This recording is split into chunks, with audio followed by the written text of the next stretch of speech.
안녕하십니까, 황효실입니다. 사법부 불씨는 이미 임계점을 넘어섰습니다. 지기현 판사의 윤석열 구속 취소 결정, 조희대 대법원장의 이재명 대선 후보 초고속 파기환송 결정은 법치주의를 정면으로 부정한 대표적인 사건이었죠. 법원이 자정 능력을 보여주지 못하니 국민들 사이에서 개혁의 목소리가 커질 수밖에요. 그런 상황에서 내란 특별재판부는 사안의 중대성과 공정성 확보를 위해서 불가피한 선택입니다. 한마디로 말해 국민이 당신들을 못 믿겠다는 겁니다. 9월 14일 끝장뉴스 시작합니다.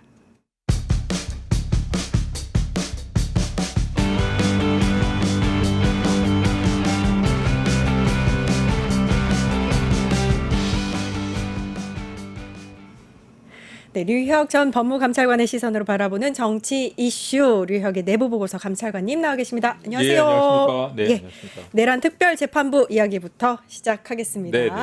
의견이 굉장히 분분합니다. 예, 특히 예, 여야 그렇습니다. 공방이 굉장히 치닫고 있고요. 그다음에 이제 그 판사들의 그 회의, 전국 판사 네, 네, 회의인가요? 거기에서도 이제 사법의 독립성을 강조하면서 약간 부정적으로 나왔단 말이에요. 예, 예, 예. 그러나 이제 국민들 사이에서는 굉장히 필요하다라는 목소리가 높은 걸로 저는 느끼고 있습니다. 네네. 어떻게 보세요? 기본적으로 뭐 지금 여태까지 그 법원에서 보여준 모습, 예를 들면 구속 취소라던가 뭐 영장 기각이라던가 재판이 지연되고 있다는 이 우려, 이런 거에 비춰보면 국민 여러분들께서 이렇게 좀 걱정하시고 이 재판부에 그냥 맡겨둬도 되겠냐라는 말씀을 하시는 분들이 뭐 다수인 거는 맞는 것 같습니다. 예.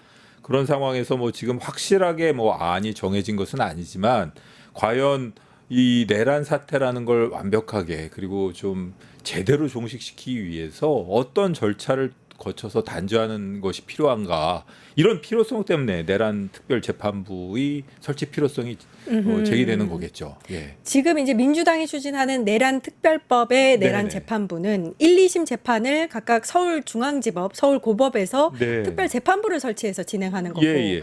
여기에 법관 구성이 국회, 법원, 대한변호사협회가 각각 3명씩 추천하는 겁니다. 네네네. 여기 이 내용 안에 혹시 헌법에 위배되는 내용이 있다고 보시나요? 일부 이게 지금 현재 뭐 구체적으로 어떤 방식으로 입법이 되느냐에 따라 달라질 수도 있습니다만, 일단은 그 뭐 헌법과 법률이 정한 그 법관에 의해서 재판을 받을 권리라던가 혹은 뭐 법원의 독립성, 이런 차원에서 당연히 무슨 이 시비를 걸려고 드는 사람이 있을 수밖에 없다고 보여지고, 있을 수밖에 없겠죠. 예. 그러니까 이런 상황에서 지금 현재 좀 어떻게 보면은 민주당 내부에서도 약간 좀 관망하는 이런 모습도 있는 것 같은데, 사실은 가장 문제가 되는 거는 사법부의 독립성, 그리고 또 헌법과 법률에 따라 재판받을 권리 침해, 이런 부분에 문제 제기될 수 있는 부분이 아닌가 싶습니다. 근데 일단은 후보자를 추천할 뿐이고 임명은 대법원장이 하기 때문에 네네. 헌법상의 어떤 문제가 있느냐, 뭐 이런 얘기가 나오고 있고, 한정혜 민주당 정책위원장은 위의장은 이렇게 얘기했습니다. 가정법원을 예를 들었더라고요. 네. 가정법원도 있고 또 19대 때부터 논의해온 노동법원 때는 왜 그런 위헌 논란이 없었느냐, 뭐 예, 이런 예. 얘기도 했고요. 이게 별도 법원을 설치하는 게 아니고 아까 말씀드렸듯이 서울중앙지법이라든지 고법에다 설치하는 거기 때문에 네네. 전혀 문제가 되지 않는다, 이렇게 주장을 했습니다. 맞습니다. 뭐 맞는 그러니까 구체적으로 어떤 식으로 입법이 됐느냐에 따라서 그 위헌성 문제라던가 이런 거는 아주 완전히 결론이 달라질 수가 있는 것인데요. 다만 이제 이런 특별한 사건에 대해서 이렇게 특별한 재판부를 만들어서 재판한 선례가 많지 않다 보니까 이게 나중에라도 혹시라도 뭐 불복하려는 이런 생각을 가지고 있는 사람들에게 뭔가 빌미를 준다던가 핑계거리를 줄 우려가 있다는 것, 그런 거를 좀 걱정하는 목소리도 있지 않나, 이런 생각이 듭니다. 저도 그 부분이 제일 걸리기는 하는데, 네네. 일단 이제 법조계에서 이렇게 얘기합니다. 사법부 스스로 재판부를 형성하는 것과 예, 예. 국회가 입법을 통해서 재판부를 형성하는 것은 완전 다른 얘기다. 그렇습니다. 이 부분에서 약간 법조계 입장이 나오는 것 같아요. 네네. 예를 들면 전두환, 노태우 내란 사건 같은 때는 사법부 스스로 이제 재판부를 만들었다는 네네, 거죠. 그렇습니다. 오늘도 사실 민주당 보니까요, 이 한정혜 정책위의장이 예, 예. 스스로 만들어라 이런 얘기를 실제로 합니다. 그렇습니다. 뭐 사실 이 전두환 노태우 사건 같은 경우에는 상당히 오랜 시일이 지나서 그 역사적인 심판이라든가 이런 차원에서 한 것이고 그럴 때도 분명히 전단 재판부가 구성되지 않았습니까? 예. 그때는 지금보다도 훨씬 재판의 진행이 신속했단 말입니다. 그런데 사실 이 사건의 경우에는 어떻게 보면은 전대미문의 사건이거든요. 아무런 뭐 근거도 없이 어느 날 갑자기 내란이라는 이런 사태, 계엄이라는 이유로 계엄을 이 형식으로 이 내란을 꾀했던 것인데 이런 심각한 사태에 대해서 당연히 법원에서 미리 나서서 전담 재판부를 지정했어야 되지 않나 이런 생각이 듭니다. 좀 이게 너무 이 일반적인 재판처럼 일반적인 형사 사건처럼 그냥 재판부의 재량에 맡겨놓고 너무 방관하고 있는 것이 아닌가 이런 생각이 들어요. 그게 정확한 표현인 것 같습니다. 방관하고 있다. 그러니까 이 사태가 얼마나 심각한 사태입니까? 예, 그러니까요. 그리고 그 이후로도 사실 지금도 완전히 종식되지도 않았고 탄핵이라던가 구속이라던가 이런 과정에서 얼마나 많은 국론을 분열시키고 국가에 미친 악영향이 큽니까? 그런데도 불구하고 사법부가 이 뭔가 좀 이 심각성을 제대로 깨닫지 못했던가 아니면 일부러 의도적으로 방관하는 것이 아닌가 이런 의심을 하지 않을 수 없는 상황이거든요. 그렇죠. 그러니까 뭔가 좀 이런 심각한 사태에 대해서 국민 일반의 법 감정에 충분히 부합하는 그런 그 모습을 보여줬으면 좋겠는데 그런 모습을 한 번도 보여준 적이 없습니다. 그냥 뭐 태연하게 휴가도 가고 태연하게 뭐 일반 형사 사건인 것처럼 첫 번째 그 기일에는 뭐 비공개로 하겠다고 얘기를 하고 증거 법칙이라던가 압수수색 영장도 그냥 일반 사건 보듯이 그냥 기각을 해버리고 이 심각성을 전혀 깨닫지 못하고 있는 거예요. 그게 제일 문제인 것 같습니다. 사실 이 계엄이라는 것 자체가 위헌적인 행위였었는데 맞습니다. 예. 오히려 사법부가 나서서 네. 이 부분에 대해서 빨리 사법적인 처리를 하려고 해도 모자랄 판에 그렇습니다. 네, 아까 말씀하셨듯이 여름 휴가 다 갔다 오고요. 일주일에 한 번씩 이제 재판 열고요. 뭐 네. 이런 면에 있어서 이제 국민들이 화가 난 게 아닌가, 분노에 치밀어 오르는 게 아닌가라는 생각이 듭니다. 맞습니다. 이 예. 전국 법원장 회의에서요. 사법부 독립성을 침해할 가능성이 있다. 이런 의견을 냈습니다. 그러니까 전반적으로 부정적인 입장, 반대 입장을 낸 건데 이게 독립성을 침해할 수 있다고 보시나요? 그런 소지 아직 뭐 구체적인 안이 안 나온 상황에서 이게 확정적으로 뭐 사법부의 독립성을 정면으로 침해하는 것이고 어느 부분이 어느 정도 침해하는 것인지 말씀드리는 건 적절치 않은 것 같고요. 다만 법원장 회의에서도 좀 한 번쯤 생각해 봐야 될 것이 사법부를 상대로 해서 이렇게까지 좀 이렇게 좀 이 특별재판부를 설치해야 된다던가 이런 식의 그 압력이라던가 이런 여론의 그 추이가 사법부의 부정적인 우호적이지 않은 이런 여론이 형성된 전례가 있었는지 한번 좀 심각하게 고민을 해봐야 되지 않나 싶습니다. 지금 전례 말씀을 하셨으니까 예. 우리가 가장 지금 이제 최근에 겪었던 걸 사실 사법부의 문제는 예. 이전부터 계속해서 나왔지만 최근에 있었던 사건 뭐 몇 가지를 대표적으로 네네. 든다면 조희대 대법원장이 이제 대선을 앞두고 네네. 올해 5월에 정말 초신속 절차로 한 이틀 그렇죠. 만에 이제 그 자료도 하나도 보지 않고 네네. 이 이재명 대통령 당시 대선 후보의 항소심 무죄에 대해서 파기환송을 했잖아요. 네. 이 부분은 두고두고 정말 문제가 될 판결이라고 저는 보고 있습니다. 그렇습니다. 뭐 사실 그 상당히 무익한 결론이었거든요. 예. 사법부의 입장에서도 그렇고 사법부에 대해서 의혹이라던가 사법부가 뭔가 정치적인 의도를 가지고 있다라는 그 추단을 할 수밖에 없는 그런 상황으로 스스로 어떻게 보면 정치적인 그 판결을 내린 결과가 돼버렸어요. 이게 충분히 어떻게 보면 자제한다던가 자제 뭐 이렇게 충분히 그 판결에서 그렇게까지 그 정치적으로 비춰질 수 있는 판결을 피할 수도 있었는데 그런 선택을 하지 않았거든요.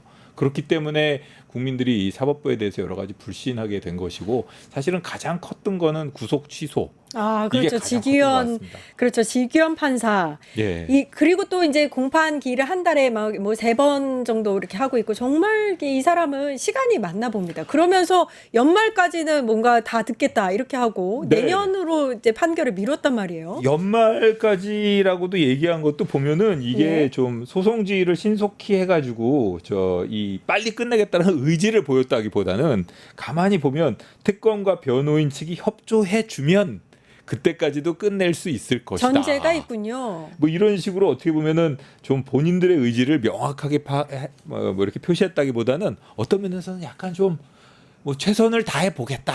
뭐 이런 약간 좀 비겁해 보이는 그런 모습이 아닌가 싶고요. 그런 점에서도 좀 실망스럽습니다. 그 이 여전히. 사법부가 그 자성의 목소리가 나오지 않는다고 또 할 수 있는 게 예. 지규현 판사 같은 경우에는 룸사롱 그 접대 의혹이 있잖아요. 네. 조사한다고 그런지 지금 한 3개월이 지났습니다. 근데 여전히 어느 정도 진행이 됐고 결과는 어떤지가 전혀 나오고 있지 않습니다.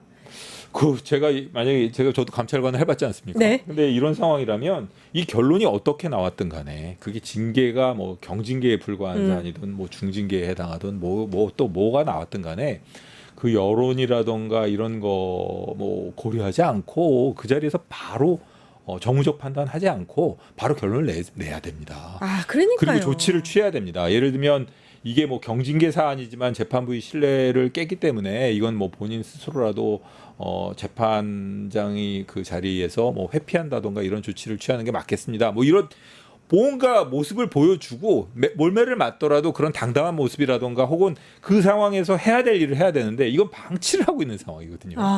이게 가장 제가 보기에는 나중에 어떤 결론이 나와도 그 좋은 말을 듣기 어려운 거 아닌가 싶습니다. 감찰관이 이게 3개월이 걸릴 문제는 아닌 거죠? 전혀 아닌 것 같습니다. 제가 보기엔 바로 낼 수 있는. 예, 그러니까 뭐 여러 그 관련자들 간단하게 진술을 들어보고 그러면 바로 결론이 나올 수 있거든요. 그게 어떤 결론이든 간에 여론의 뭐 여러 가지 그 생각이라든가 추정에 부합하는 결론이든 아니든 간에 그게 그리고 이 국민들이 기대 수준의 낮은 결론이든 높은 결론이든 그냥 당당하게 하고 뭐 결론을 보여주고 그리고 나서 조치를 취해야 되는 겁니다. 근데 아무런 조치를 안 취하고 있거든요. 그럼 의지가 없다는 거네요. 전혀 제가 보기에는 이 상황에서는 아주 심하게 눈치를 보던가 의지가 없던가 둘 중에 하나 아닌가 싶습니다. 와, 그런 사람이 그냥 일단은 이 굉장히 중요한 재판 중에 하나인데 내란 재판부를 맡고 있다는 게 그렇습니다. 아니면 뭐 완벽하게 뭐 아무런 뭐 문제가 될 만한 행동이 없었다라는 결론인 것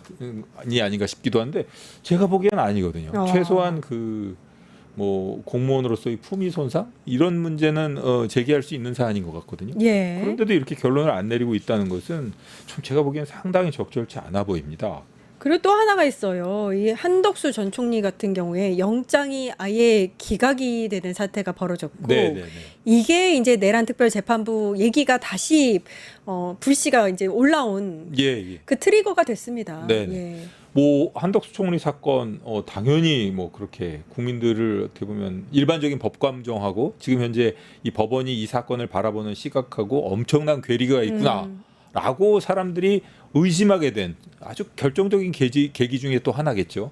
그거 말고도 사실 지금 현재 특검에서 수사하고 있으면서 이 영장 기각되거나 혹은 뭐 여러 가지 체포영장 사례라던가 이런 걸 놓고 보면 그 영장이 발부가 되더라도 그 영장의 그 뭐 압수수색 영장의 범위 이런 걸 아주 그냥 무차별적으로 제한하고 있다 그러거든요. 아, 그래요. 네. 예. 그러니까 뭐 영장이 사실은 전면 기각이 일부 발부됐다고는 하지만 100의 영장이 필요해서 청구를 했는데 90 정도를 기각해버리고 10만 발부해주고 이런 경우가 많다 그러거든요. 압수수색 그건 제가 영장의 처음 경우에. 듣습니다. 그러니까 초반에 압수수색 영장이 기각되는 사례가 많다 해서 되게 부정적인 여론이 네네. 있었는데 이후에는 발부가 됐거든요. 근데 네. 그 발부가 온전한 발부가 아니었군요. 그렇죠. 지난번에 그 통신영장 같은 경우에 3일치 발부해주고 그런 적이 있지 그렇죠. 맞습니다. 그거는 거의 실질적으로 기각된 거나 다름이 없거든요. 그거 말고도 압수수색한 물건이라던가 압수수색한 대상이라던가 이런 부분에 있어서 상당히 제약이 많다고 제가 전들었습니다. 아니 보통은 검찰의 압수수색 영장 청구에 대해서 이렇게 네. 기각하거나 일부만 이렇게 허락해 주는 경우는 거의 없지 않나요? 그런 경우 기본적으로 압수수색 영장의 기각하는 경우는 상당히 낮고요. 그리고 압수수색 영장이 발부된 경우에 그걸 아주 제약해서 발부하는 경우는 상당히 드뭅니다. 근데 이거는 거의 수사 방해 수준에 가깝게 그런 식으로 실질적으로는 뭐 발부되었다고 하지만 형식적으로는 발부되었다고는 하지만 실질에 있어서는 거의 기각된 것이나 다름이 없는 그런 영장 발부도 있었다고 하니까 이거는 좀 문제가 있지 않나 이런 생각이 듭니다. 아니 대체 무슨 명분으로 이렇게 하고 있는 건지 모르겠습니다. 사실 이제 내란 재판 같은 경우에는 예.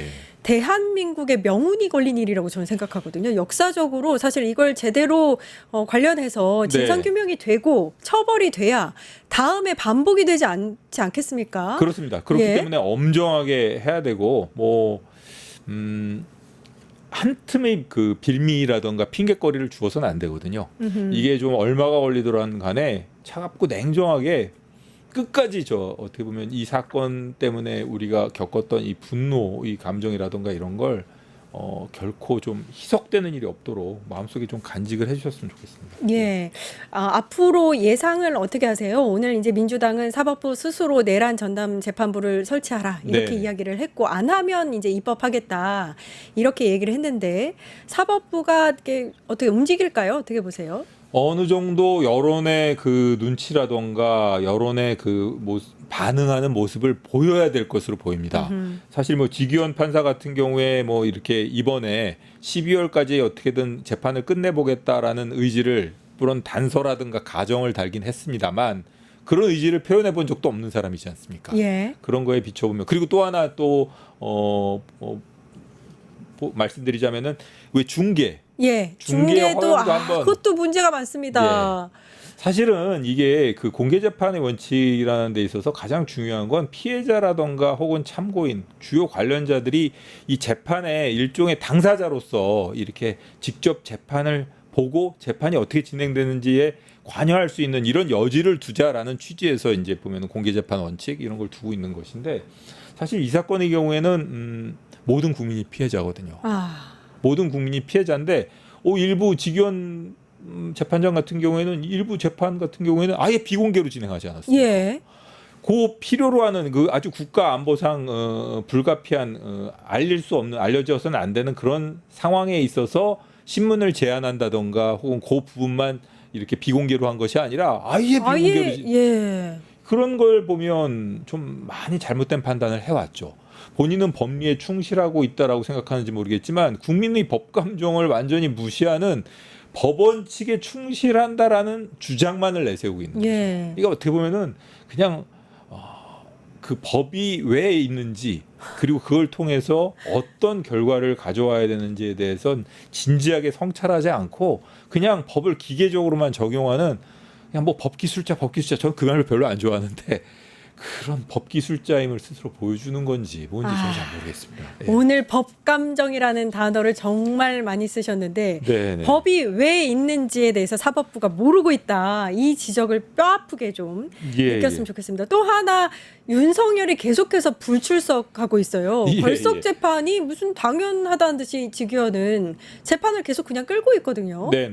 그러니까 이것도 문제라고 저는 생각합니다. 한 번쯤 보면은 지난번 그 김건희 특검에서는 체포영장 가지고 집행하려다 시도했지만 사실 제가 말씀드렸지만은 이 내란 특검에서는 또 나름 자기들만의 솔루션 같은 게 있을 수가 있거든요. 방법을 근데도 지금 구인장을 발부를 안 해주고 있지 않습니까? 의지가 없어요. 한 번쯤 발부를 해주고 저는 안 될 것 같은데 발부는 해줄 테니 한번 해보시죠. 이번에도 안 되면 다음번엔 제가 발부 안 할 수도 있습니다. 이렇게 하는 게 제가 보기엔 적절한 소송지휘가 아닌가 싶거든요. 그런데 발부도 안 해줘요.